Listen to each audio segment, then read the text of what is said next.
yung kanilang balloting, how does it happen?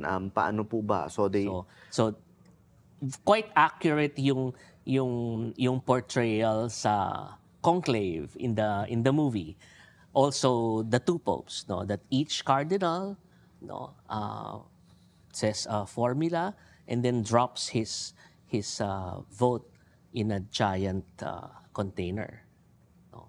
And then there are 3 scrutineers. First one looks at the ballot, second one looks at the ballot, the third one reads the name on the ballot. Sorry, Father Aris, yung mga ballot ba, is it like our ballots? Ano lang, one sheet. Kasi isang pangalan lang ilalagay. So, they write the name. Yes. They have to write the name. Yes. Kasi, di ba, ang election natin, you will shade. Di ba?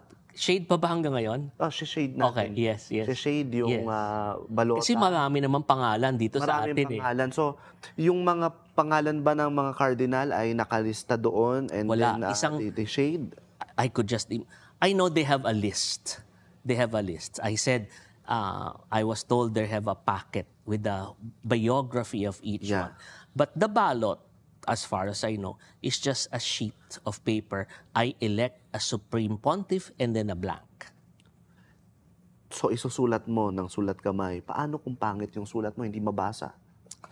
Natawa ko kasi may comment dun sa conclave na to write in a manner legible.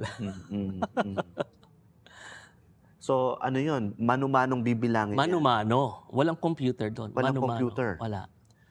And then, do they read out the votes? Or Sabi ko nga kanina, there are 3 scrutineers. The scrutineers, we go to the scrutineers. Babasahin niya yung pangalan. Yung pangatlo, who will read the name aloud.